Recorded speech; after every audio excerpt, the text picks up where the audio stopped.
Hindi ko kailanman inakalang darating ako sa puntong ito, na ang pagmamahal ko sa asawa ko ang mismong magiging dahilan ng pagkasira ng pagkatao ko. Isang gabi lang ang binilang, pero ang sugat na iniwan habang buhay kong dala. At lahat yon nagsimula lang sa isang simpleng utang.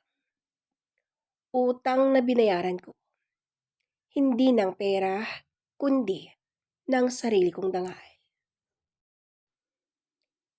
Itago niyo po ako sa pangalang Lorna de la Cruz. Hindi ko ito tunay na pangalan. 33 anyos. Simpleng may bahay mula sa Bulacan. May 2 anak kami ni Tonyo. Isang grade 4 at isang kindergarten. Hindi kami mayaman pero sapat para sa pang-araw-araw. Si Tonyo, dating karpintero. Masipag noon, pero may kahinaan. Pagsusugal. Sa umpisa, tinatawanan ko lang. Lalaki ka, mahilig sa pusta. Pero lumala ang lahat. Bawat sahod, natambak sa tong eats at online sabo. Hanggang sa dumating ang araw na halos hindi na mabuhay sa utang. Isang gabi, umuwi si Tonyo ng tahimik. Bakit tahimik ka? Tonyo, tanong ko. May atraso ako eh. Lorna, may utang ako. Ang sagot naman niya. Ha? Magkano? Tanong ko ulit. 20,000. Parang binagsakan ako ng bato. 20,000 sa isang buwan? Paano kami makakabayad? Ilang linggo lang umabot na sa mahigit 60,000 ang utang.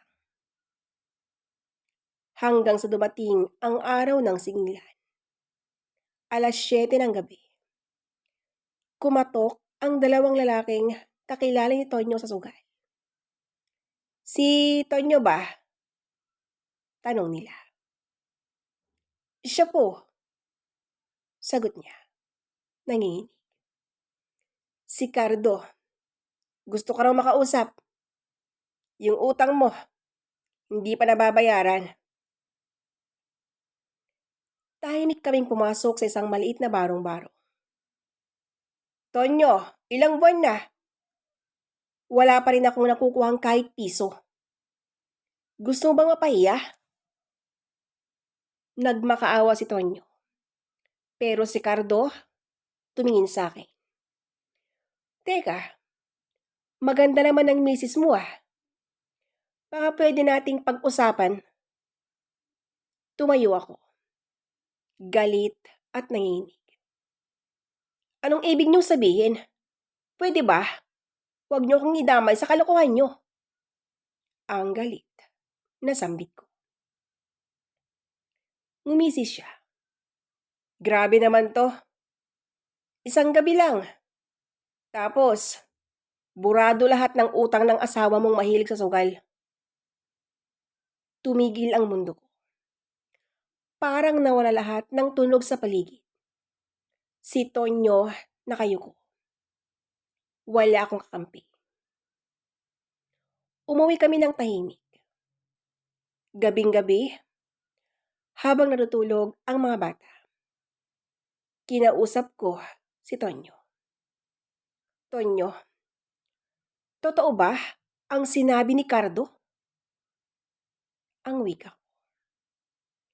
Lorna, wala na tayong ibang paraan eh. Napalood ako. Ibig mong sabihin, ipambayad mo ako? Tahimik siya. Hindi ko alam kung paano nagawa ko iyon. Pero alam ko sa sarili ko.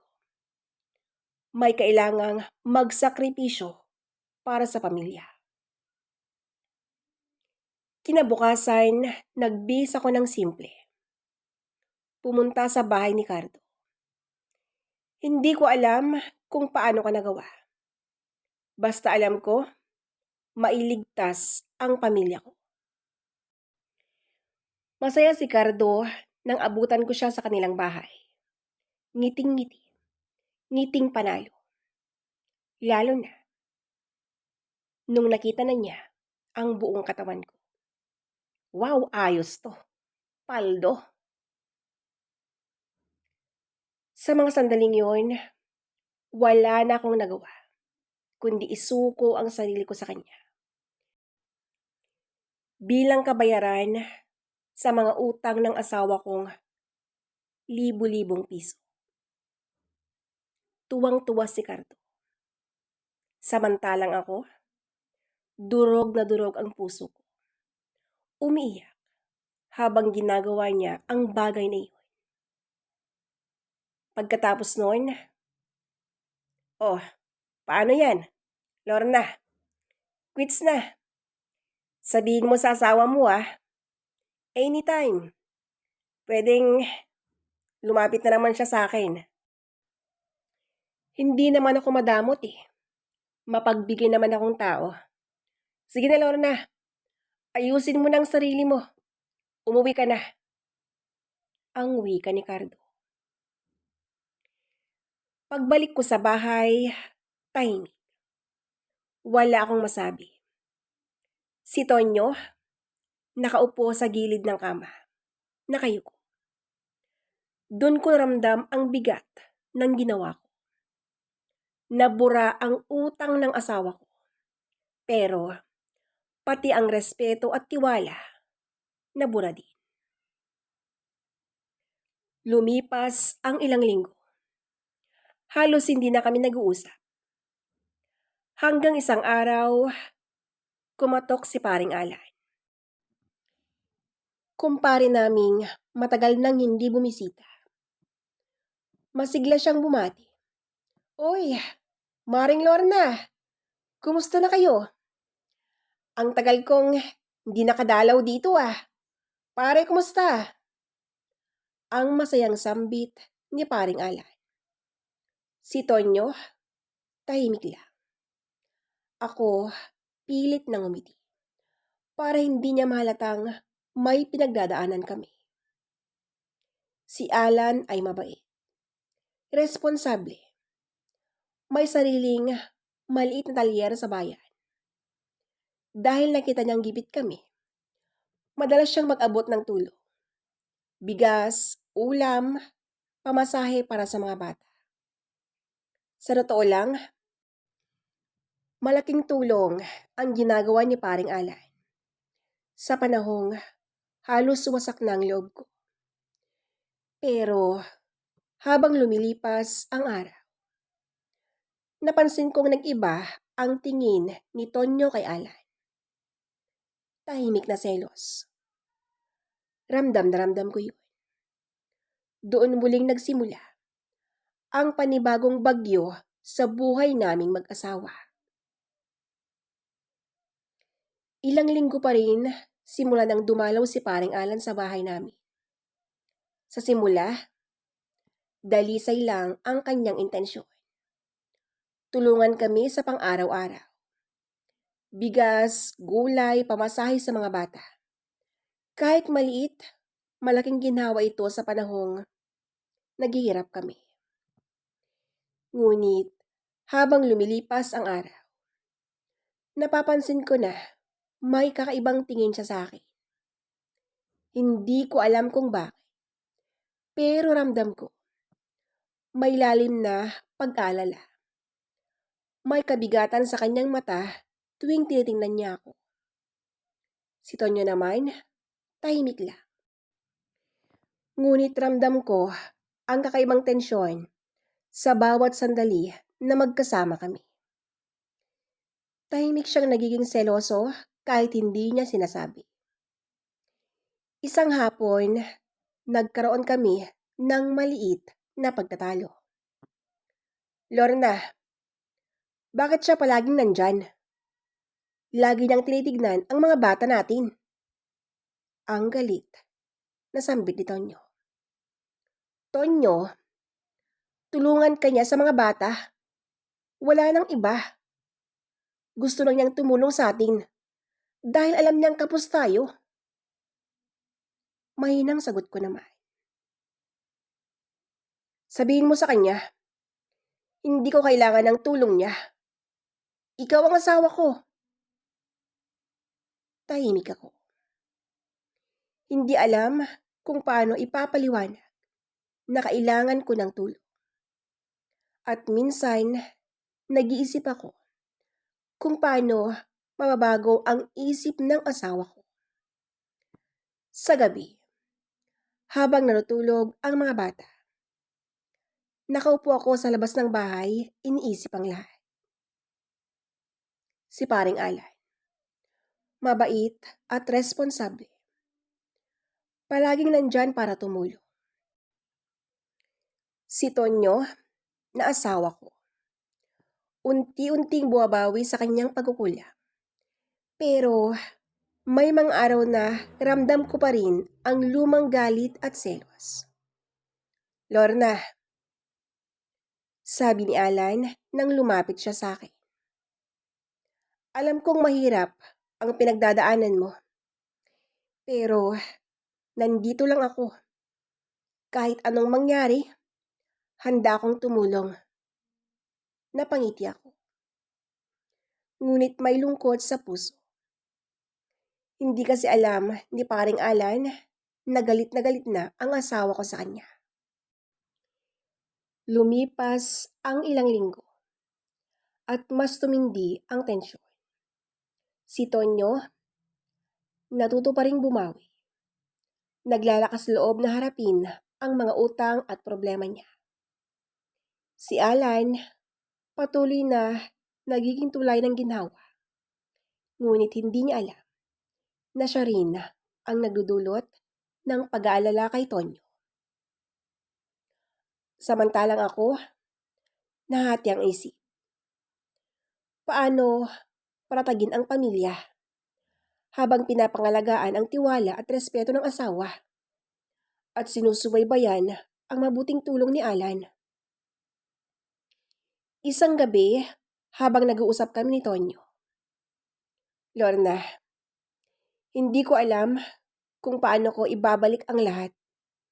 Pero huwag kang mag-alala, sisikapin ko. Wala kong ibang gusto kundi ayusin ang pamilyang to, ang sabi niya. Lumipas ang mga buwan at unti-unti nang bumabalik ang kulay ng buhay namin. Si Tonyo, natuto nang umiwas sa sugal. May maliit siyang trabaho ngayon sa pag-ayos ng motorsiklo sa kapitbahay. Hindi pa rin sapat ang kinikita niya. Pero nakikita ko na ang pagbabago. At yun ang pinakamahalaga sa akin. Pero si Paring Alan, palagi pa rin nandyan. Minsan nagkasakit ako. Wala si Tonyo noon. Dahil may trabaho siya. Si Alan, pumunta sa bahay. Lorna, kumain ka muna. May dala akong sabaw, sabi niya habang inabot ang mangkok. Mahina akong ngumiti. Salamat ha, pare. Sobra ka nang naabala sa amin. Hindi mo kailangang magpasalamat. Sagot naman niya. Sabay hawak sa aking kamay para abutin ang kutsara. Mainit ang kamay niya. Sandaling katahimikan. Isang segundo lang. Pero parang huminto ang oras. Agad kong binawi ang kamay ko. Alan, baka may makakita. Wala yan. Wala silang maintindihan. Kung alam lang nila kung gaano kita gustong tulungan, yun lang yun. Hindi ko alam kung anong ibig niyang sabihin. Pero sa mga mata niya, Malinaw ang damdaming pinipigilan. At dun ako kinabahan. Hindi dahil sa kanya, kundi sa sarili kong naramdaman. Simula noon, iniwasan ko na siyang tingnan ng matagal. Ngunit kahit anong iwas ko, lagi siyang nariyan. Tuwing may kailangang ayusin sa bahay, sirang ilaw, tumutulong bubong, bigas na uubos, siya ang unang kumikilos. "Lorna, kaya mo pa ba?" ang sabi niya, habang tinutulungan niya akong magbitbit ng labada. "Nako naman, Alan, sanay na ako sa hirap, no?" ang sagot ko. "Pero minsan, gusto kong mapagod din." Tahimik siya. Tapos, nagsalita ng may lambing. "Kung mapagod ka man, nandito lang ako. Hindi mo naman kailangang tiisin lahat mag-isa." Doon ko naramdaman ang bigat. Hindi lang siya basta umalalay.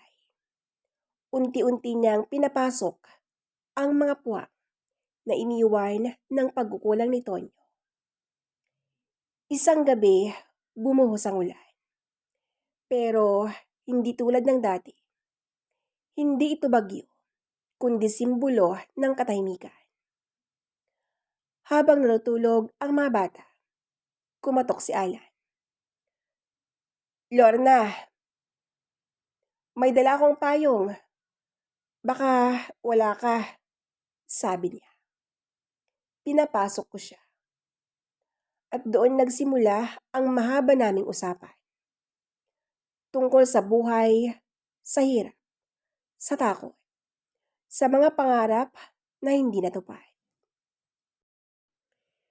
"Alam mo, Lorna, naisip ko, kung may pagkakataon lang na makapili ulit sa buhay, sana ikaw yung una kong nakilala," sabi niya. Napatingin ako sa kanya. Hindi ko na alam ang isasagot. Ang tanging nasabi ko lang, "Alan naman huwag mo naman sanang sabihin yan. Baka hindi ko na kayaning pigilan yung dapat pigilan." Ang pabirong sabi ko. Tahimik kaming dalawa. Tanging patak ng ulan at pintig ng dibdib ang naririnig namin. Walang lumapit.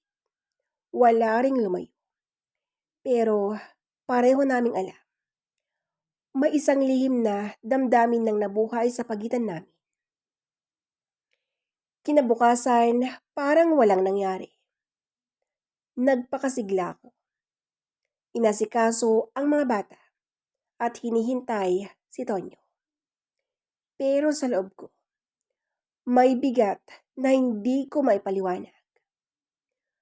Parang may kasalanang hindi ko nagawa. Pero gusto kong itanggi.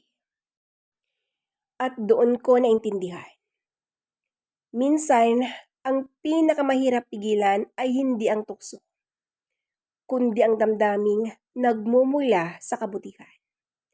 Dahil kapag may taong nagmamalasakit sa'yo ng totoo, natutukso ang puso kahit ayaw ng isip. Mula ng gabing yon, nag-ibang lahat. Hindi man naming binigkas. Alam namin pareho ni Alan na may nagbago sa pagitan namin. Hindi iyon lantaran. Pero naroon, sa bawat tingin, sa bawat ngiti, sa bawat simpleng pag-abot ng tasa ng kape. Si Tonyo, sa kabilang banda, tila tuluyan ng bumabawi. Maaga na siyang umuwi, nagluluto paminsan-minsan, at nilalaro ang mga bata tuwing gabi. Para bang sinusubukan niyang ayusin ang mga pagkakamali ng nakaraan. At ako itong natutong ngumiti, pero may lihim na tinatago. Isang hapon, habang nagayos ako ng labada, biglang dumating si paring Alan. Lorna, eto oh, may dalang gulay si nanay. Baka gusto mo raw lutuin, sabi niya. Ngumiti ako. Salamat pare ha. Pakisabi kay inay mo, na-appreciate ko talaga. Sakto namang dumating si Tonyo. Pawis at pagod galing sa trabaho. Ngunit imbes na matuwa, napakunot ang noon niya. At nandito ka na naman pala, Alan, malamig niyang sabi. Napayuko ako.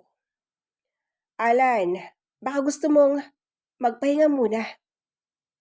Sinubukan kong ayusin ang tensyon. Ngunit ramdam ko na ang lamig ng hangin sa pagitan nilang dalawa. Hindi na, Lorna, uuwi na ako, sagot ni Alan. Sabay tingin sa akin na parang may gustong sabihin. Pagkaalis niya, tahimik ang asawa ko. Pero habang kumakain kami, bigla niyang binitawan ang tinidor. Lorna, may dapat ka bang sabihin sa akin? Sabi niya, mababa ang boses. Napatigil ako. Wala. Tonyo, bakit mo naman nasabi yan? Ang tanong ko sa kanya. Wala lang. Kasi parang may hindi na ako naintindihan sa pagitan niyo ni Alan. Hindi ko alam ang isasagot. At sa unang pagkakataon, napaiyak ako. Hindi dahil sa galit, kundi dahil sa takot na baka tuluyang masira ang tiwalang unti-unti pa lang nabubuo. Makalipas ang ilang araw, kinausap ako ni Alan. Lorna, alam kong masama itong nararamdaman ko. Alam kong asawa ka ni Tonyo. Pero, sorry. Araw-araw kitang iniisip eh. Napakapit ako sa dibdib ko. Alan naman eh, huwag mong sabihin yan. Hindi mo alam kung gaano kahirap pigilan to. Alam ko. Pero, totoo, Lorna. Simula nung araw na nakita kitang umiiyak sa utang, gusto kong ikaw na lang ang alagaan ko. Gusto kong maging sandigan mo. Nanginig ang kamay ko. Alan, hindi mo alam kung gaano kabigat yung sinasabi mo. Alam ko yun, Lorna. Pero ayokong itago na lang habang buhay to. Tumulo ang luha ko. Hindi kita kayang saktan, Alan. Lalong-lalo na ang asawa ko. Hindi mo alam kung gaano ko siya ipinaglaban bago ka pa dumating. Tahimik siya. Pero bago siya umalis, mahina niyang sinabi. Kung darating ang araw na mapagod ka, nandito lang ako. Hindi para agawin ka, kundi para iparamdam na may taong handang umintindi. At doon, tuluyan nang bumigat ang dibdib ko. Isang damdaming bawal, pero totoong totoo. Mula noon, mas naging mapanuri si Tonyo. Tuwing may marinig siyang pangalan ni Alan, tahimik lang siya. Pero ramdam ko ang apoy sa likod ng kanyang mga mata. Isang gabi, habang naglalaba ako, tinanong niya ako. Lorna, kung sakaling may ibang nagmamalasakit sa'yo, anong gagawin mo? Napatingin ako sa kanya. Ano bang ibig mong sabihin? Tonyo, sagot ko naman. Tanong lang, kasi minsan, natatakot akong baka dumating yung araw na magbago ka rin. Napaluha ako. Tonyo, hindi ako nagbago, pero hindi rin may papangako niya. Hindi ko maramdaman ang sakit sa tuwing nag-alala ka. Tumango siya. Pasensya na. Hindi ako sanay na may ibang tao sa paligid mo. Kung gusto mong mawala si Alan, ako nang magsabi sa kanya. Sabi ko, nanginginig ang tinig. Hindi ko yan hinihiling. Pero sana, maramdaman kong ako pa rin yung pinipili mo. Lumipas ang mga araw, si Alan umiwas na. Hindi na madalas dumaan. Tahimik na lang akong naglalaba, nagluluto at nag-aalaga sa mga bata. Pero gabi-gabi, bago matulog, may isa lang akong tanong sa isip. Kung may dalawang pusong pareho mong mahal, alin ang tama at alin ang totoo? Lumipas ang mga araw, may pangyaring hindi inaasahan. Isang gabi, mataas ang lagnat ni Nathan, ang bunsong anak ni Lorna at Tonyo. Nanginginig ang bata, umiiyak, at halos hindi na makabangon. Wala si Tonyo. Pinadala ng pinagtatrabahuan niya sa probinsya para mag-repair ng motorsiklo. Wala ring pera si Lorna. Kakaunti lang ang natirang pambili ng bigas. Diyos ko, huwag mong kunin ang anak ko. Bulong ni Lorna habang yakap ang bata. Dinala niya si Nathan sa health center. Pero kailangan ng gamot na hindi sakop ng libreng reseta. 5,000 ang halaga. Malaking pera para sa kanila.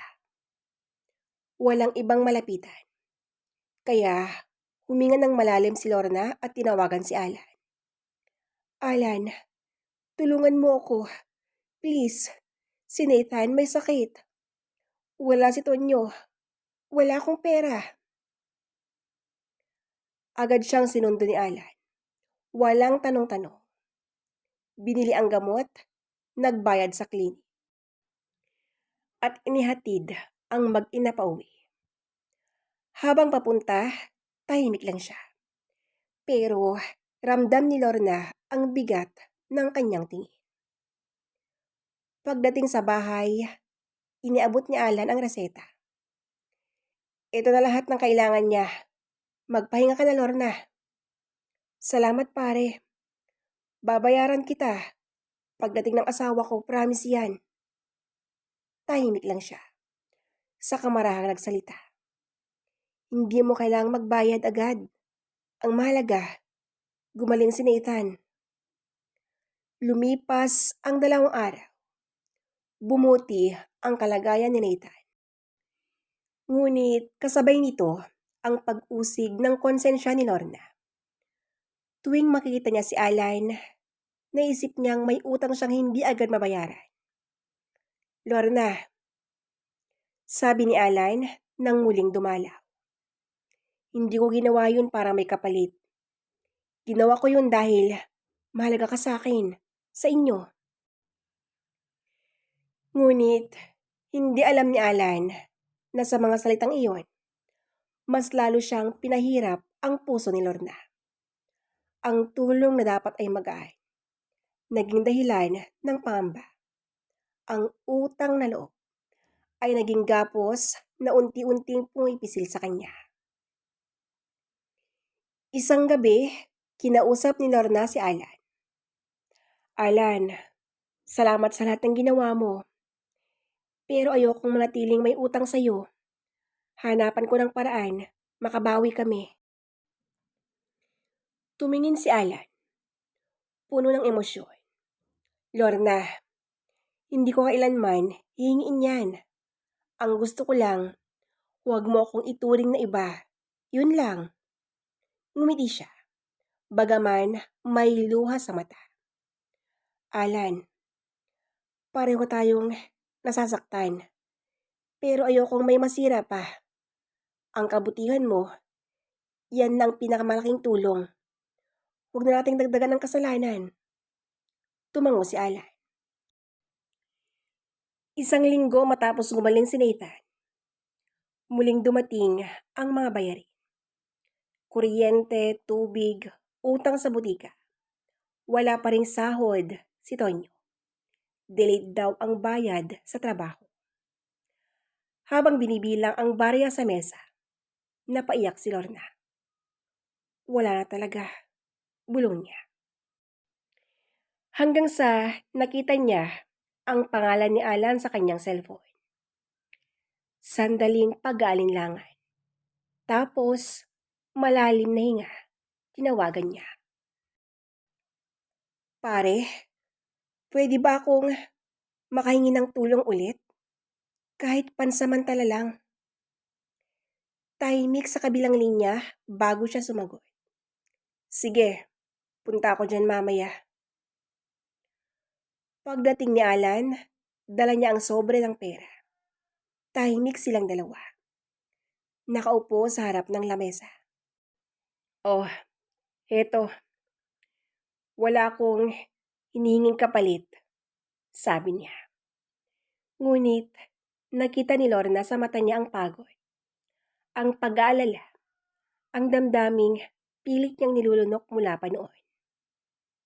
Alan, hindi ako mapalagay. Puro na lang tulong mo. Hindi ko alam kung paano ko babayaran lahat ng to. Hindi ko kailangan ng bayad. Ang mahalaga, maayos kayo, sagot ni Alan. Pero hanggang kailan? Tanong ni Lorna. Hanggang kailan mo ako tutulungan ng walang kapalit? Tumahimik si Alan. Ang katahimikan ay mabigat.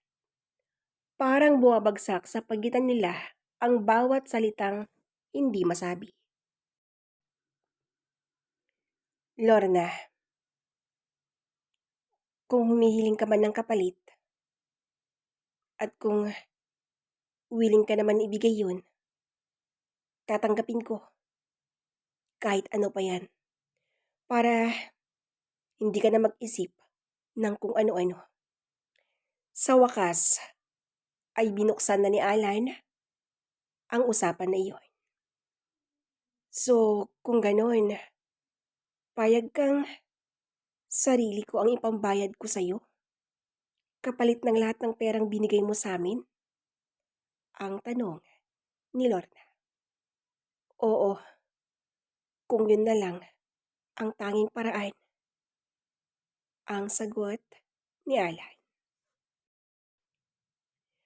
At sa mga sandaling iyon, muling naulit ang nangyari noon. Ginamit ulit ni Lorna ang kanyang katawan para mabayaran ang kanyang mga utang. Dahil sa matinding kahirapan sa buhay, sinakripisyo niya ang kanyang sarili. Wala na siyang ibang matatakbuhan. Wala ang kanyang asawa sa kanyang tabi. Ang tanging nandun lang ay ang kanyang kumpare na si Alan. Kaya, wala na siyang ibang choice. Tutal naman hindi naman ito yung unang beses na gawin niya. Pagkatapos ang sandaling iyon, pakiramdam ni Lorna ay gumaan na. Dahil, syempre, ang iniisip niya, bayad na siya sa lahat ng utang sa kanyang kumpare. Pero, sa kabila ng lahat, alam niyang hindi siya patatahimikin ng kanyang konsensya. Dahil sa pangalawang pagkakataon, ginawa na naman niya ang hindi dapat mangyari. Mas matindi ngayon dahil hindi yun alam ng asawa niyang si Tonyo. Kinabukasan, umuwi si Tonyo galing probinsya. Wala siyang kaalam-alam. Bit-bit ang kaunting pera. Pagkakita sa kanya, niyakap siya ni Lorna ng mahigpit. Tila ba natapos ang mahabang bangungot. Bakit umiiyak ka? Tanong ni Tonyo. Wala, Tonyo. Masaya lang ako kasi nandito ka na. Pero Sa isip-isip ni Lorna, nandun pa rin yung kasalanang nagawa niya. Makalipas ang ilang linggo, muling nagpakita si Alan. May dalang laruan para kay Nathan at sobre para kay Tonyo. Tol, maliit na tulong lang to. Alam kong kakasimula mo pa lang sa trabaho, sabi niya.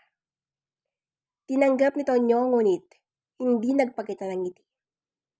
Salamat Alan, malamig niyang sagot. Ramdam agad ni Lorna ang tensyon. Parang hangin na mabigat at puno ng mga salitang pinipigil. Kinagabihan, habang natutulog ang mga bata, kinausap ni Tonyo si Lorna. Lorna, gusto kong marinig mula sa iyo. Ano ba talaga ang totoo sa inyo ni Alan? Napalunok siya. Nanginginig ang tinig. Wala, Tonyo. Tinutulungan lang naman niya tayo. Kung wala siya, baka nawala na rin si Nathan. Tumingin si Tonyo. Mapait ang ngiti. Alam kong tinulungan niya tayo. Pero alam ko rin kung paano kanya tinitingnan. Lorna, may alam akong hindi mo sinasabi. Tahimik. Ang patak ng orasan sa dingding ay parang kalansing ng katotohanang matagal nang gustong kumawala. Kinabukasan, sumulpot ulit si Alan. Tonyo, pwede ba tayong mag-usap? Nagkatinginan sila sa labas ng bahay. Ang magkumpare, ang magkaibigan, matagal nang may nakatagong sugat. Alan, salamat sa lahat. Pero kailangan kong marinig galing sa iyo. May nangyari ba sa inyo ng asawa ko? Sambit ni Tonyo. Umiling si Alan. Diretso ang tingin. Wala, Tonyo. Hindi ako kailanman gumawa ng bagay na sisira sa pamilya mo. Pero totoo, minahal ko si Lorna at araw-araw ko yung nilabanan. Nagulat si Tonyo sa sinabi ng kanyang kumpare. Napatigil. Bakit mo pa kailangang sabihin yan? Tanong ni Tonyo. Dahil gusto kong matapos na itong lihim bago pa tayo masira ng tuluyan, sagot ni Alan. Tahimik silang pareho. Sa pagitan nila, iisang babae lang ang dahilan. Si Lorna, na nasa loob ng bahay ay umiiyak. Naririnig ang lahat. Lumapit si Lorna sa kanila. Tama na, Tonyo, Alan, wala nang kailangang ipaliwanag. Huminga siya ng malalim. Tonyo, oo, nagkamali akong hayaan na masyadong maging malapit sa atin si Alan. Pero walang nangyari. Sa huling sinabi ni Lorna, nanginig ang boses niya.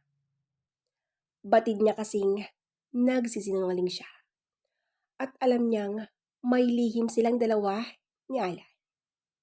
Ngunit pinilit niyang pagtakpan ang kasalanang ginawa niya. Tumingin siya kay Alan. At ikaw, Alan, salamat sa lahat. Pero hanggang dito na lang tayo. Ang tulong mo, hindi ko kakalimutan. Pero ang pamilya ko, yun ang pipiliin ko kahit ilang beses pa akong masaktan. Tahimik silang lahat. Tapos, marahang tumango si Alan. Salamat sa katotohanan. Lorna, sana mas maging matatag ka.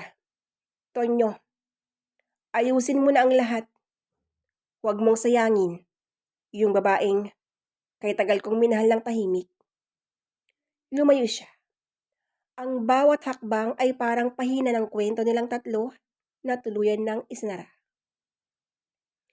Ilang araw ang lumipas at dahan-dahan nang bumalik sa dati ang buhay. Si Tonyo, mas nag-iingat na sa mga kilos at salita.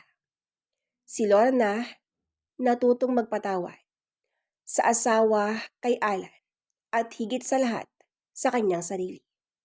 Kahit alam niyang malaki ang kasalanan niya sa kanyang asawa. Minsan, ang katotohanan hindi dumarating para sirain ang tao, kundi para ipaalala kung gaano kahalaga ang pagpili sa tama kahit nasa huli na. The end. At dito na po nagtatapos ang kwento mula kay Lorna. Isang babaeng ginamit ang sarili dahil wala na siyang ibang pagpipilian para mabayaran ang kanyang mga utang. Hanggang sa muli. Maraming salamat po.